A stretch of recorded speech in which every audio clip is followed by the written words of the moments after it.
What's up, Internet World? We're the News 19 Nerds. I'm Leroy. I'm Whitney. I'm Michael.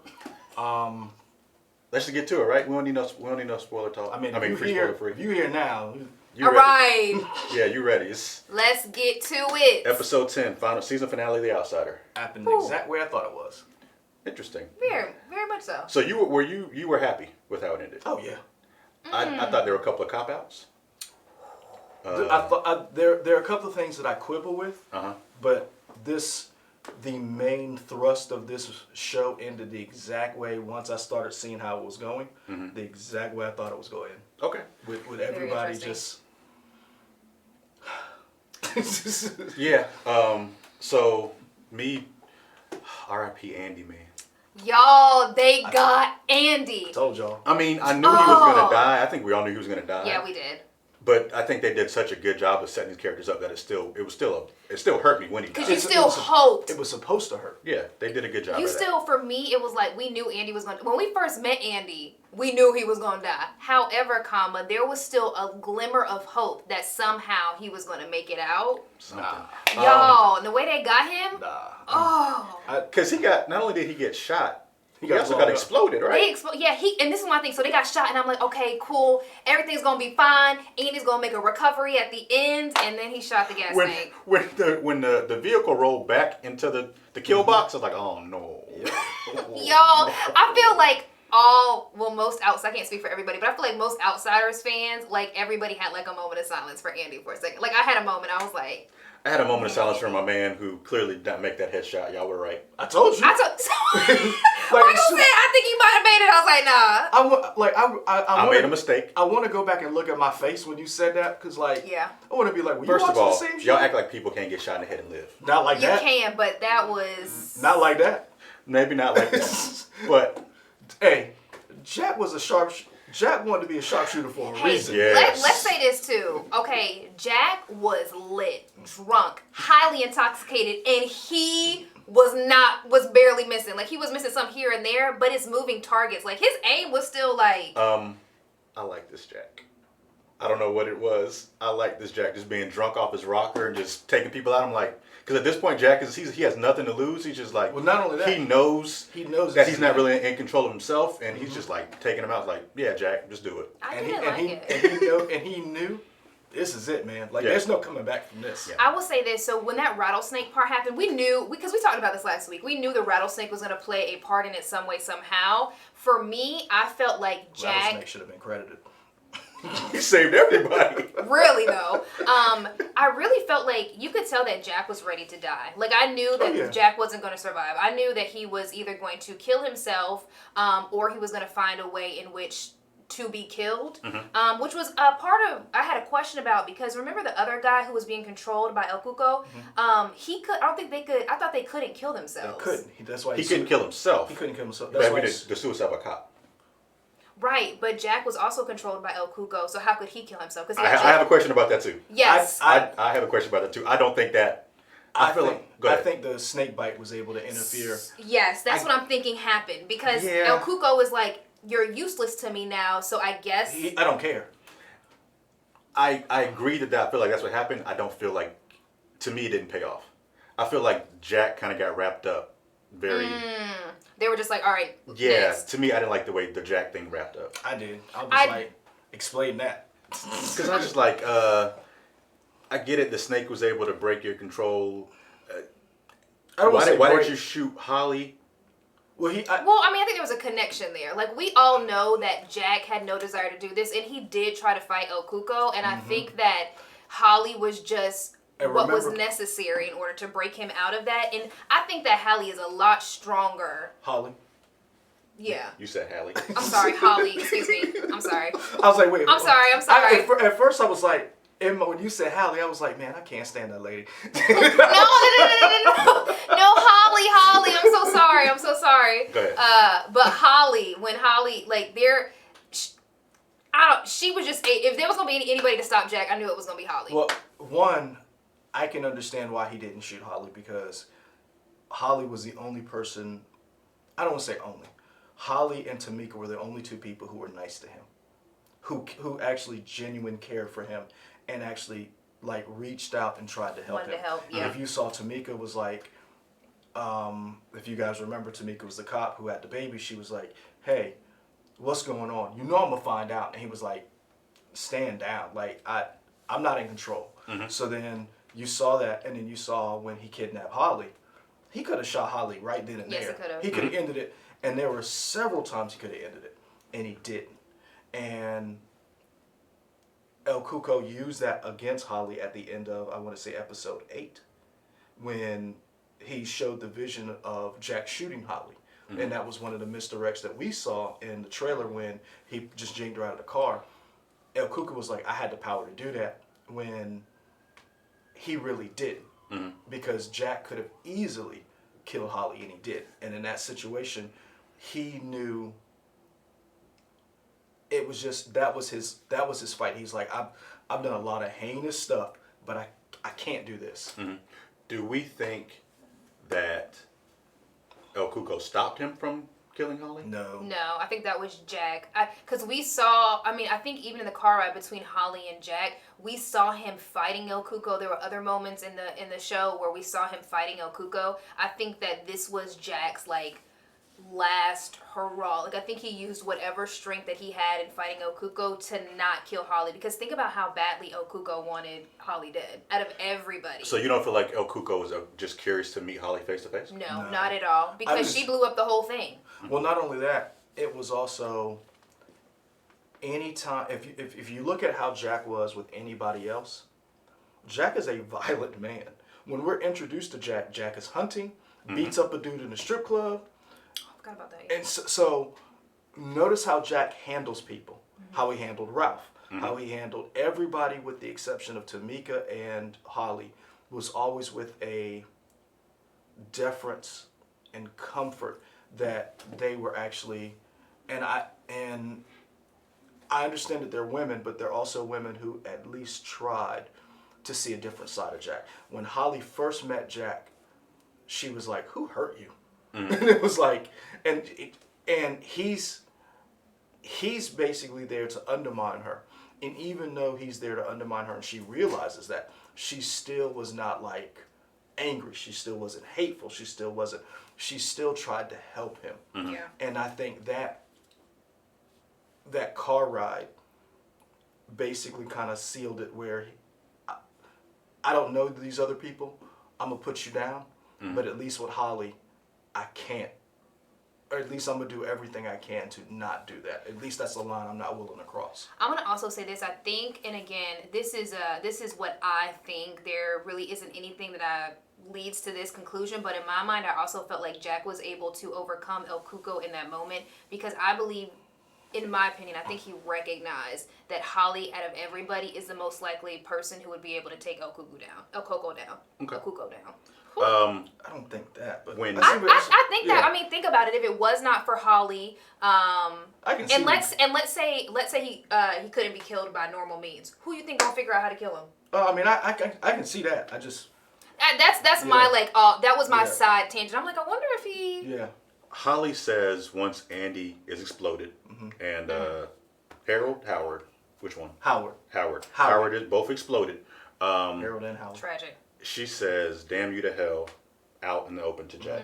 Do we think she's talking to Jack, or is she talking to Cuco? Cuco. Okay. Because she knows. Because either way, if you're talking to Jack, you're talking to El Cuco. It doesn't matter who, which one. Same thing with Claude. If you're talking to Claude, you're talking to El Cuco. And we saw that when they got into the cave. The cave was the only thing that I was shocked by. I'm gonna tell you, that cave scene for me, I feel like we're kind of transitioning into that part now, was slightly frustrating. Why?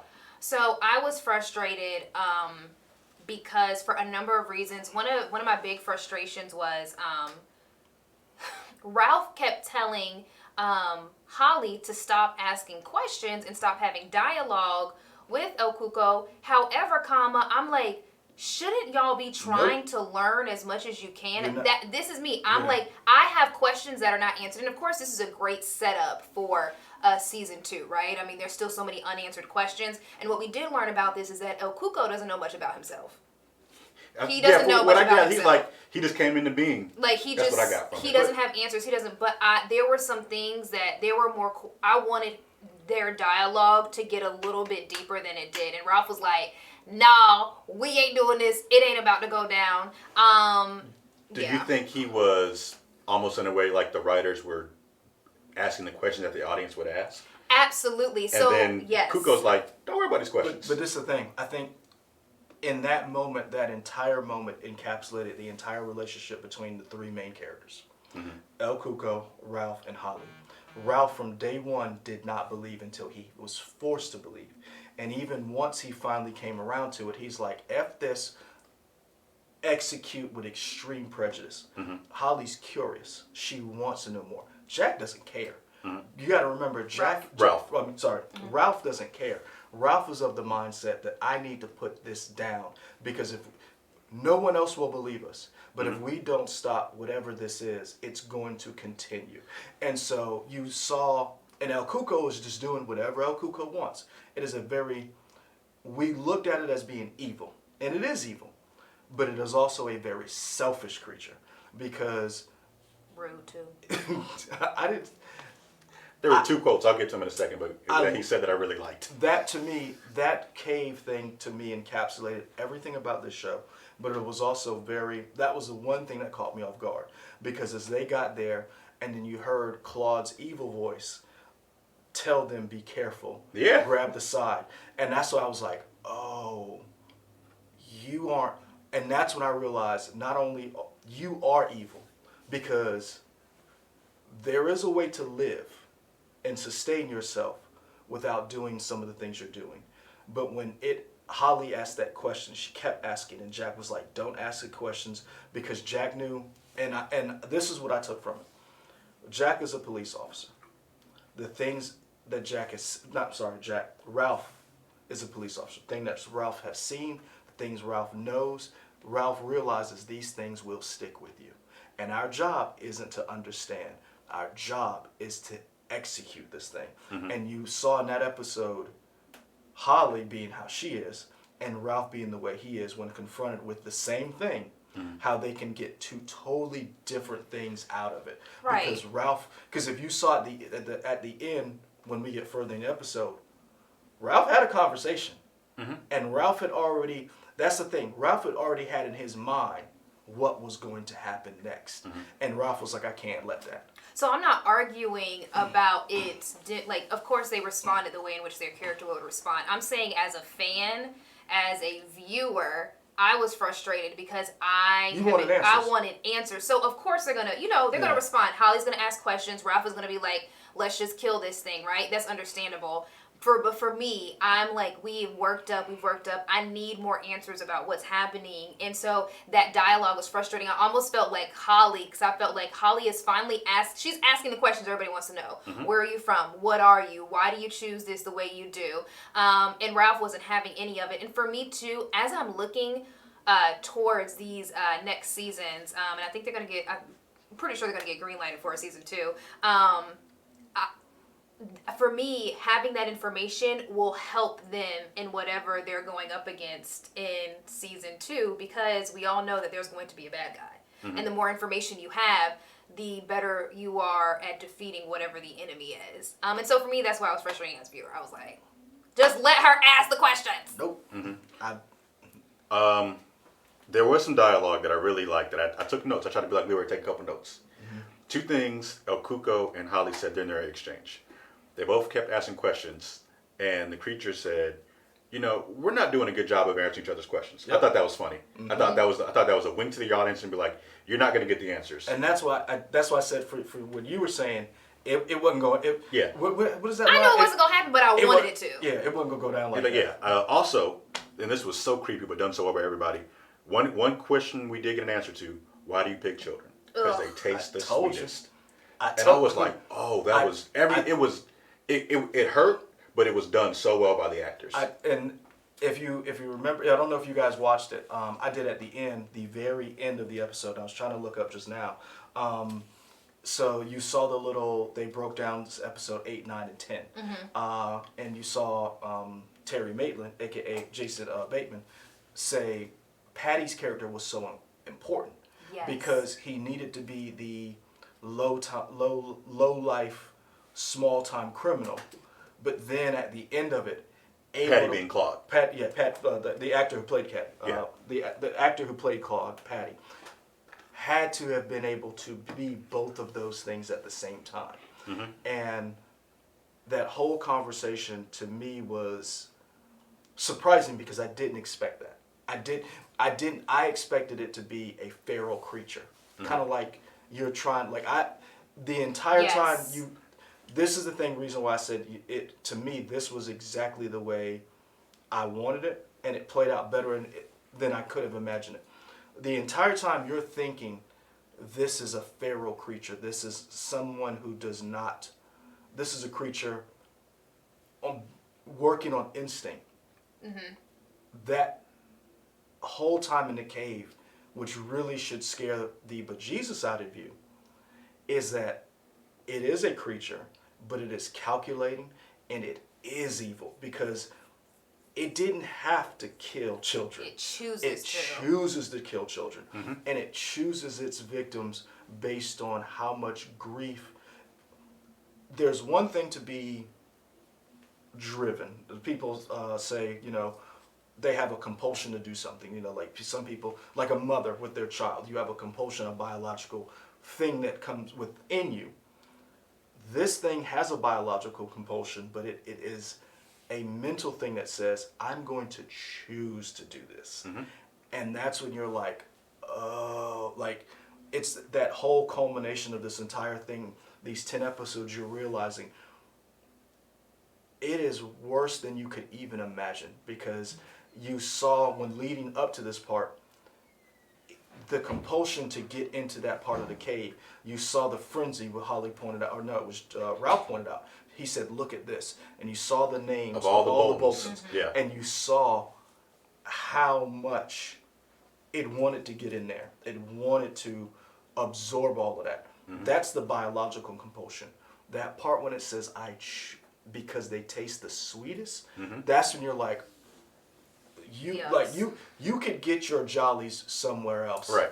You could go after like the elderly, people who are about to die. You can do whatever. Yeah. But that whole thing, and that's why I said I was shocked. Like when I heard that voice, and I heard Claude's evil voice, that's when I was like, "Oh, we about to get it." Mm-hmm. Because that's when I was watching the episode. Like, oh, I didn't expect that. I never expected that little, and maybe that's just because of me, but I never expected that little dialogue.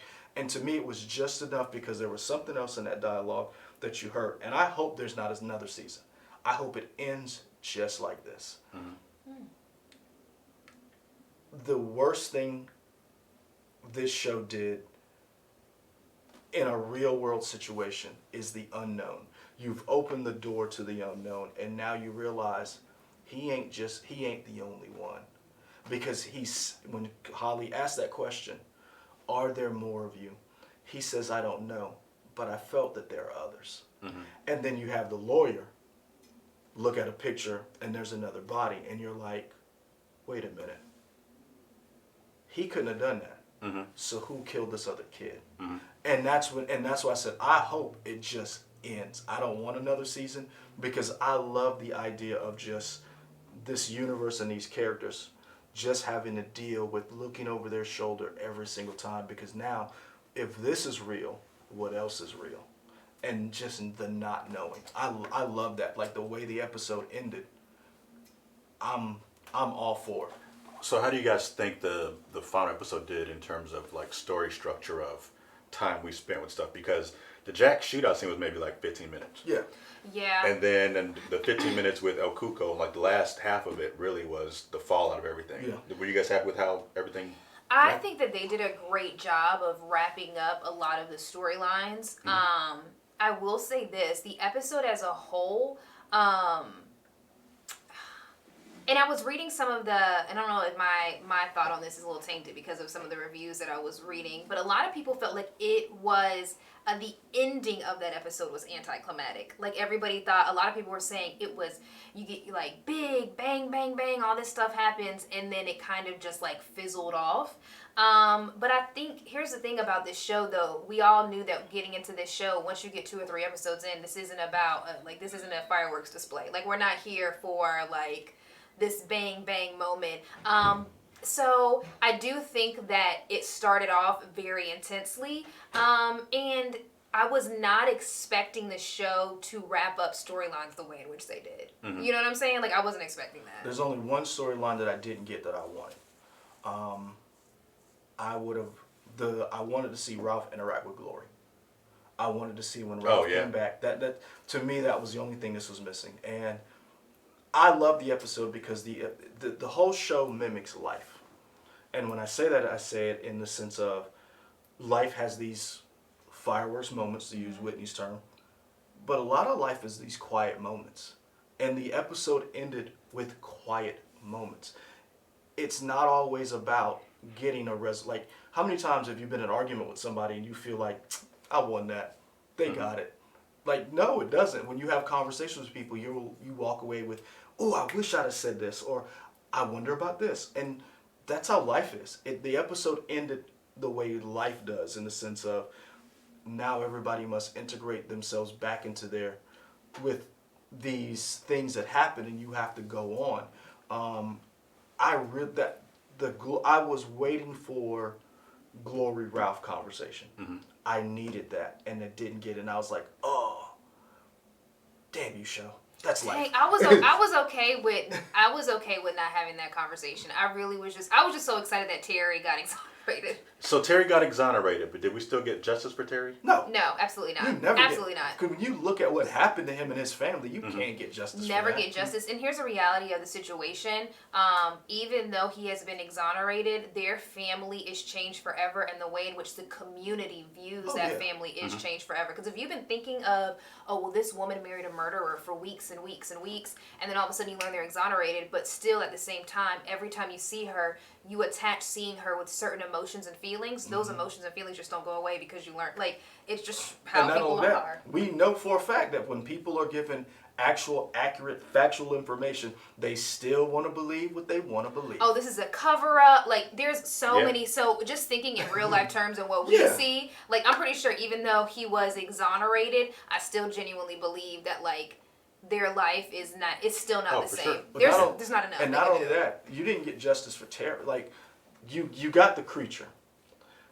You didn't get justice for Terry. And the one thing that was just so wild was when they were in the graveyard and you saw the shot go over to the Frankie thing. Peterson.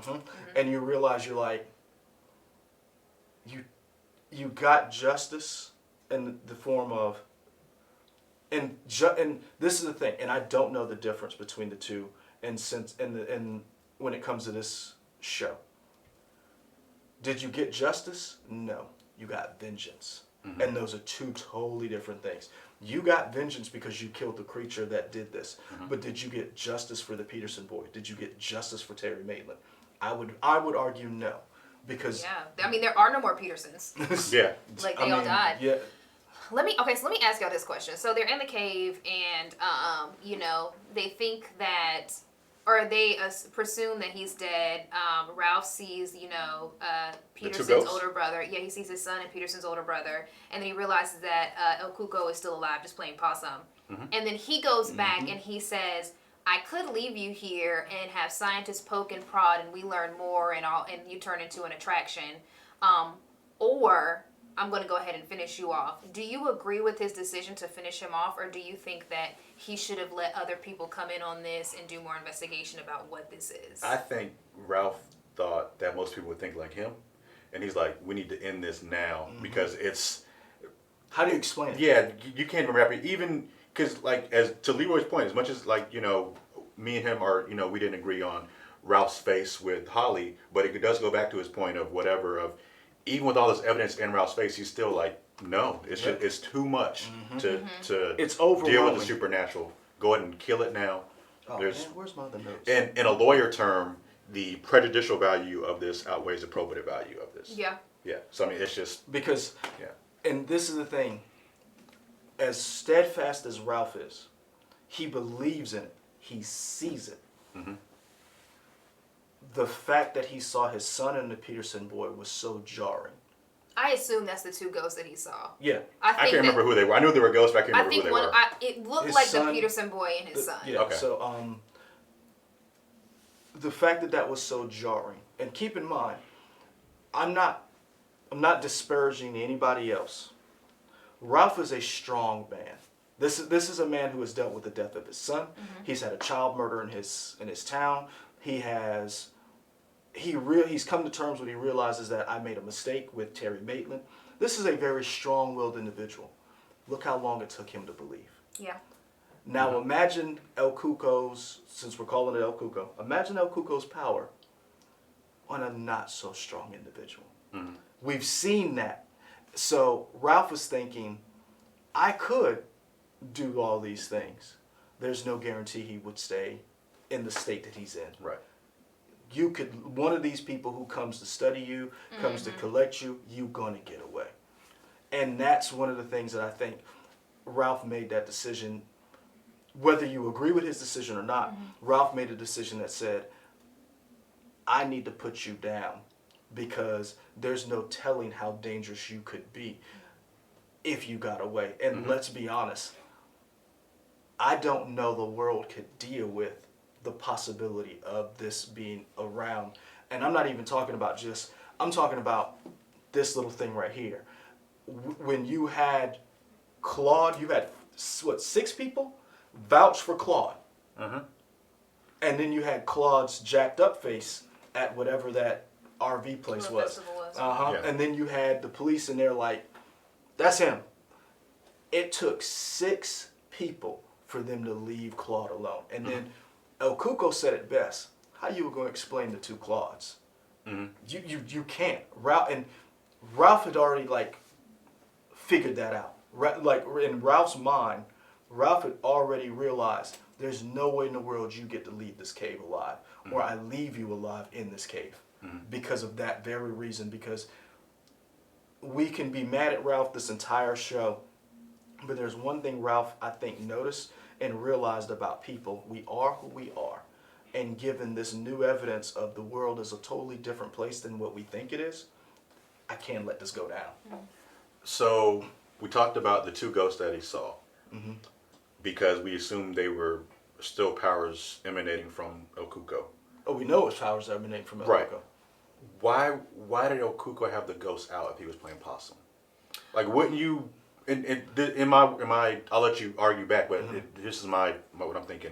To me, it didn't make sense for him to do that if he wanted people to think he was dead.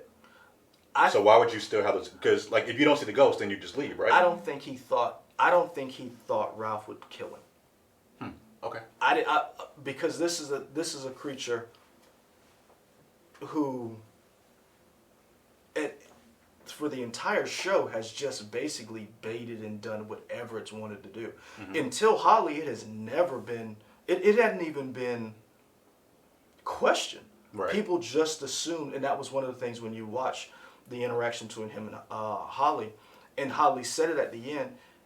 He asked, "Why were you so quick to believe?" Because that's to him. And granted, he's even said, "I don't know much about me, but you were so quick to believe." And Holly said it. An outsider recognizes. This is an outsider. Yeah, I wrote that line down too. That was good. That was so good. Yeah. Ralph was the fly in the ointment. Holly was a fly in the ointment as well, but Ralph was a fly in the ointment in the sense of he did not expect Ralph. Getting Ralph Holly was the one who helped move this along. But you would not have gotten here without Ralph. Because if Ralph believes, everybody believes. Because Ralph can motivate the troops. Ralph is that dude who's yelling, "This is Sparta." Yeah. And got everybody down there. And then all got shot. And maybe I just looked at it differently. I don't know if this is a wrong interpretation. It's just different. No, I did not think that El Cuco projected those images. I thought that was Ralph. I thought that was I thought that was just Ralph. Ooh, that's interesting. I never thought about it like that. Because I feel it was almost as if, you know how sometimes you can people say, you're haunted by these ghosts or whatever. For me, I thought that Ralph is leaving the cave and it's in a very emotional time, whatever is happening. In my mind, I'm thinking he sees the two images of not only the Frankie Peterson older brother, but his son. And that Al Cuco it used was to torture almost him. it was almost as if they were telling him, you need to go back. You're not done yet. Ah, that's Okay. So that's kind of how I took it. I Okay. took it as because had they not popped up, Ralph would have never went back. Right. They are what stopped him in his tracks. So it was almost like they were, I don't know, but I thought that they were that. from him, and they were like... You can't, because you know what I'm saying? They were literally standing in the doorway like exactly, and based off you the guys fact, going ahead. Yeah, right. And like Holly didn't see what was going on or whatever, and so because she saw when that rock came. Exactly, and so those right. You're like, oh, Ralph ain't nobody to mess with. Right, Ralph ain't Ralph the got one. a violent streak in him. He ain't the one, okay? She said, "All right, I'm out." Yes. But Claude, let's go. Yes. All right, Claude, you're gonna have to come keep it living, my friend. Keep it living. But to me, that was if it was not for those two characters, then he would have never went back and killed El Cuco, because for all we know, El Cuco is still dead. That's my whole question: is he really dead? We think he is dead, but is he really dead? Holly got a scratch. How'd she get scratched? Who scratched her? Well, this is the only thing I could think, because they did my girl Holly wrong, but I knew they were going to do this to her if they make a season 2. So remember when she went over there and put the knife and was trying to like open him up or whatever? Yeah, and Ralph that is stopped. the only time I could think that he could have scratched her. Yeah. Because when else was she in close That's proximity? I was like she never did. So but, maybe okay. she was doing it. He was like, screw. Also, It went exactly like that. He said, skirt. That's the open. You should make that the open. but past that, how did Holly not see the scratch on her? And This is the thing. You know you got scratched, but you don't. you don't know what from. It was rocks falling out of the sky. And that's what I'm saying. Like, how many times have you gone home and you've been like, How did this happen? what it is? Yeah. Like, and as you get older, stuff hurts just for no reason. But I will say this. Holly I'm being not old Holly. enough, I'm just saying. Holly being Holly, I'm surprised that she's not more concerned about that scratch on her arm.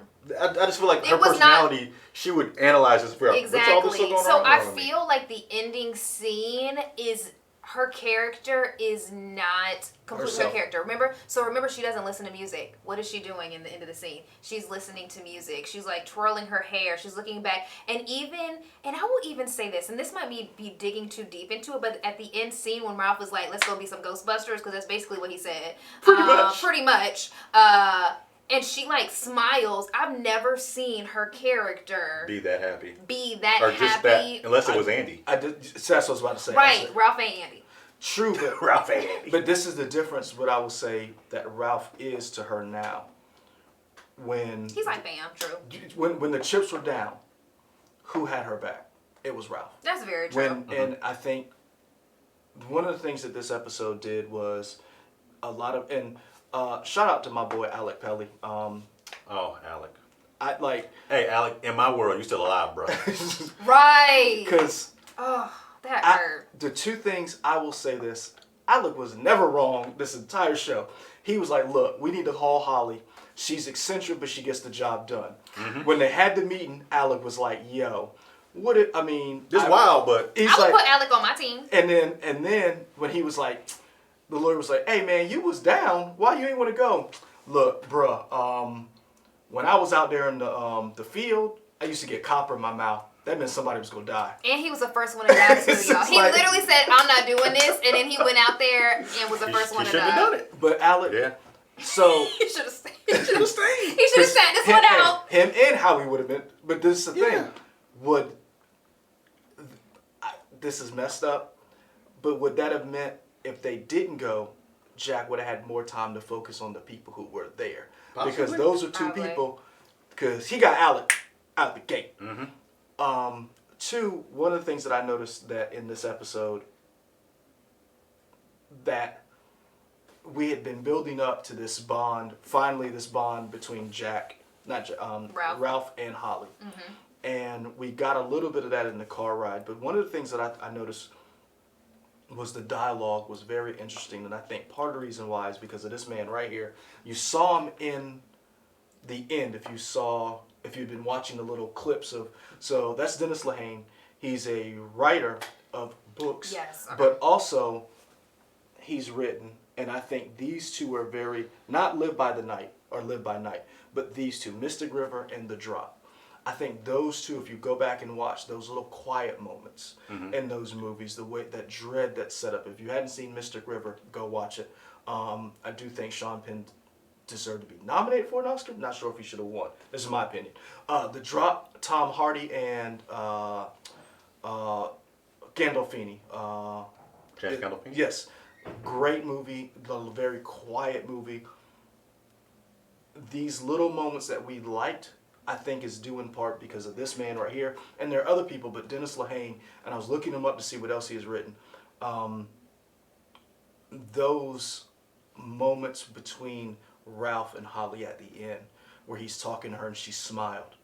I think that's due to somebody who can, a group of people who can write those moments and it not be so heavy on dialogue. But it's where those little things where she did smile.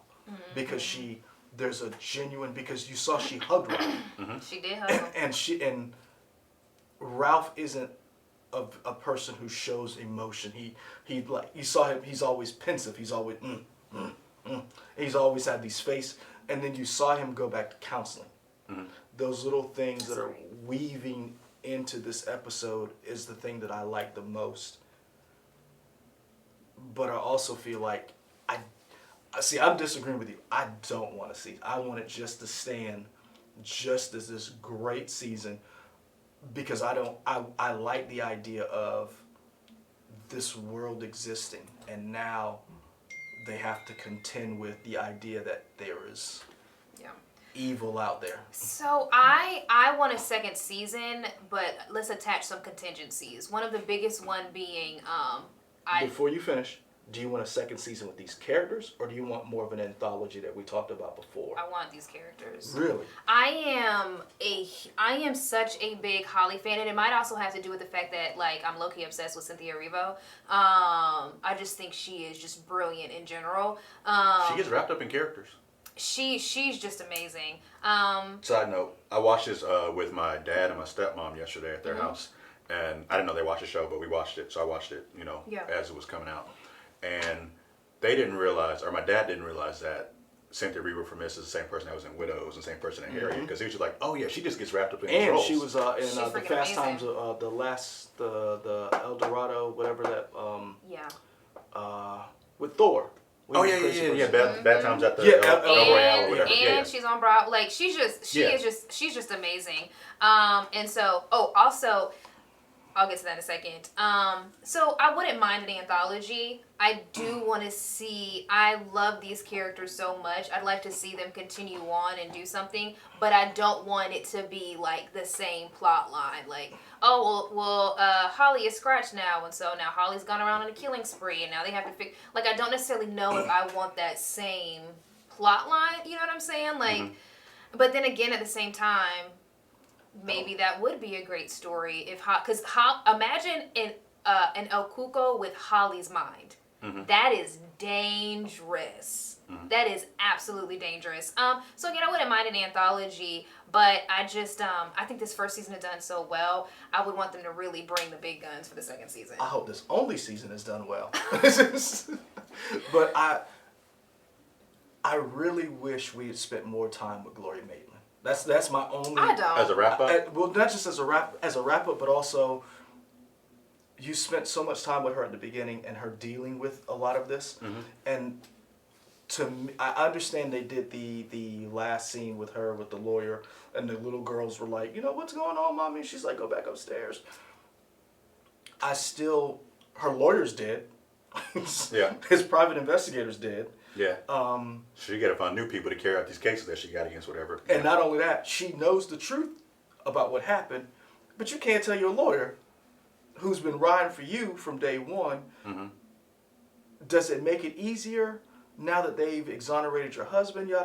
I don't know, but I really would have liked to seen a little bit more with Glory, because she was of the mindset that she did not believe. Because if you remember, was it episode 6 or 7, where she was like, this is what you people have been doing? Yeah, the boogeyman. Yeah. Like, this is how you plan to exonerate my husband? So I would have liked to have seen her kind of come to terms with that. Because in her mind, I don't know what she thinks. I don't know. She literally collapsed when she talked to Ralph, and she was like, what if he did do it? And then Ralph was like, nah, let's not go down. And I would have liked to have seen that, because I thought the character Glory was such an interesting character of a wife who, to all other people, was like, screw that, my husband didn't do it. And then in the quiet moments, she went through his clothes. She doubted. And it's one of those things where that little moment when Holly doubted reminded me another great movie, if you hadn't seen it. There's a movie called Doubt. I don't know if you guys have seen it. It has Viola Davis, Meryl Streep, Amy Adams. Hoffman? No. Hoffman? Yeah, Philip Seymour Yes, Hoffman. Yeah. Philip Seymour Hoffman. That moment that Holly had where she presents this evidence and Glory freaks out reminded me of Doubt. And that sense of, here's this person who's very steadfast in Meryl Streep, who's like, it can't be this way, it can't be this way. And then there's this quiet moment she has. And you're like, oh, that's Glory Maitland. And I would like to see just a little bit more in that episode of her having that conversation with Ralph, of them like sipping tea, and he's like, and she's like, because you did see her with Mary. You saw her with Mary, and Mary, Shout out to Mary burning that chair. Mary was like, yo, I don't care what you think. Yeah. They go ask you, keep El Cuco's name out your mouth. Jeannie played by Mary. Yes. Yes. And I'm gonna play devil's advocate. No pun intended. But I don't know necessarily if it was so much about her believing as it was about her caring about her husband being exonerated. I think that her biggest goal and priority was not necessarily, yes, of course she wanted to know like how this happened, but I think her biggest concern was her husband's name being cleared. And so I think that's why we saw what we saw, because again, it wasn't so much about her coming into accepting, how this happened and her husband got wrapped up into it, but it was more so about her husband's name being cleared. Because think about how tough it was for her to struggle with doubt, thinking that her husband was a killer. And so now she knows that her husband wasn't a killer. His name is going to be clear. And I'm pretty sure she seemed like a very realistic character, so she understands her life's never going to go back to being the same, but she knows that they maybe can... She gonna get the check, right? But she maybe can get back to some, normalcy as much as she can. And so that's why I was okay with just seeing the lawyer basically say, here is what you have been looking for. Your husband's been exonerated, but even greater than that, you no longer have to doubt whether your husband, the man that you loved and raised a family with, is whether or not he's a killer or not. And so I think that's why we didn't get that Ralph Glory scene. You know what I'm saying? Yeah. Anything else? What'd you think? How did you think about the ending overall? Like, were you happy with it? I was happy with it. I mean, my two biggest quibbles were, I felt like the Jack thing got wrapped up too quickly.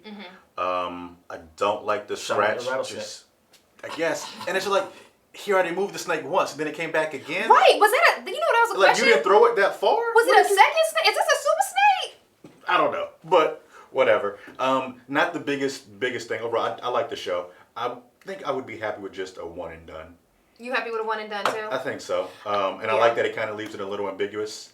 I kind of wish I knew more about the scratch, but I guess that kind of goes to the ambiguous nature of it. I liked it. Do you think El Cuco is dead? Do you think they killed him? I think that one. I think that thing is dead. That one is dead. But there could be something else out there. It could be like a million more. I think there's another one out there. You think that? Okay, so let me ask you this, and then I'm sorry we can wrap up. So one of my biggest questions was, again, and let me say this. If they don't have another season, I'm not going to be upset because, again, a lot of stuff was answered, and so this was beautifully done. We'll be upset.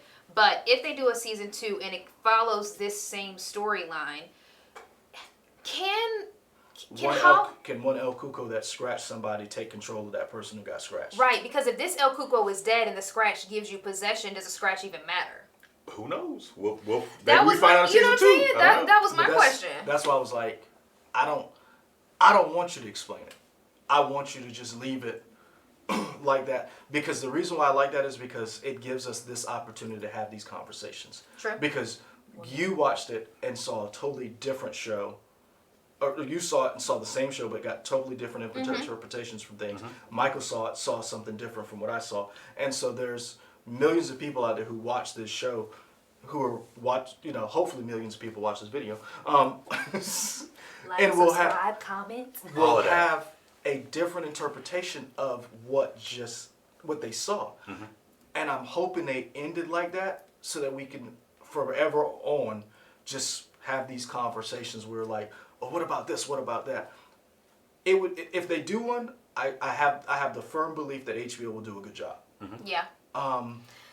But I'm cool with them not doing it, because I loved when that district attorney, who's already been riddled with guilt over this, and he's sitting in his office and that woman comes in there and is like, hey, you here?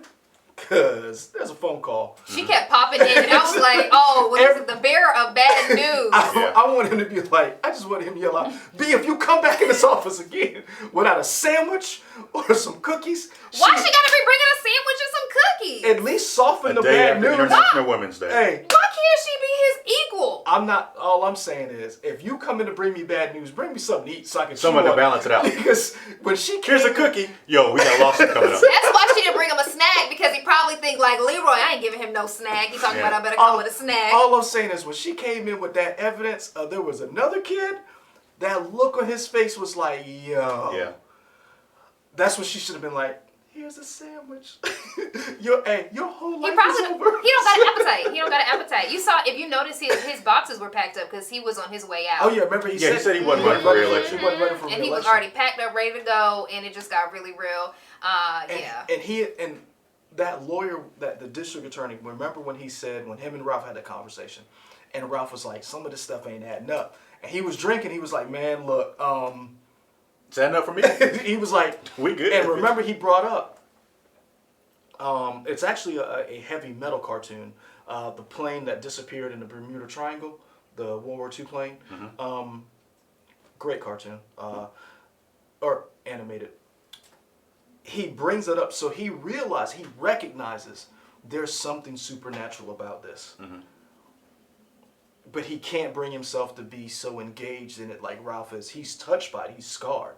That whole thing when you're like, because the creature, Evil Claude, was like, right. There might be. He ain't have no answers. But the thing is, I'm gonna be honest with you, he wouldn't go give them to him anyway, because it was literally it was almost like watching an animal play with its food. Yeah, I did catch that feeling. And you were like, even the things he was going to tell you, you have to take with a grain of salt, because you have to wonder, is what he's telling me is true? But we know something is true because we saw that little boy get mauled, and we were like, well, could he have done that one? And then you start playing the game of like, and that's why I was like, just kill it. Just kill it. We're going to kill our show here now. It's over. Oh, y'all, it's been so much fun. You watch Westworld? Should I start? No. I mean, you should start it a while ago. Wait, how far through is it? This is season 3. Season 3 starts Sunday. Yeah. That's why I was like, no. Yeah. It's too late. Y'all let me know when I get on something else. And the reason why I say is because it's not a show you want to just binge through. You want to like take read your time. theories and learn. And because this is really. Okay. You know what show you should watch? What? The Watchmen. I am going to start The Watchmen. Y'all Y'all do reviews on The Watchmen, right? We did. Well, when is the new season coming out? Nope. We don't know if there's another season of that either. Nope. Oh, they haven't said it yet or not? Hopefully not. Sometimes Hopefully I not. shouldn't assume, but sometimes I assume when when these shows do really well that the networks and streaming services are like, oh yeah, I'm gonna bring this back. Some of them are, but I think some of the creators are realizing that sometimes when you tell a story, this is the one story I'm telling. I feel like the network's like, let's make a sequel. Yeah. And the creator's like, We good. What do y'all think? Do y'all think they will come out with another one? Nope. I don't hope think not. So I don't think they need to. I think that what they told was a complete story. Yeah, because sometimes you don't want to push it. I want your opinion after you watch it. Okay, I'm gonna give y'all my opinion after I watch it, because sometimes you just want it to. Sometimes you need a story to end, and so like if they were gonna do like if you picked up a season 2 of The Outsiders and didn't do as great of a job, I would be so disappointed. I'd rather you just leave it at take the win. HBO, take the win. your W, cash out. There we go. Like, comment, subscribe here on this video. You can find us on YouTube, Twitter, Instagram, Facebook, WOTX.com. I think that's it. Oh, that's it. Thank you guys for doing this with us. Yeah, that's wonderful. As I turn off all these machines everywhere.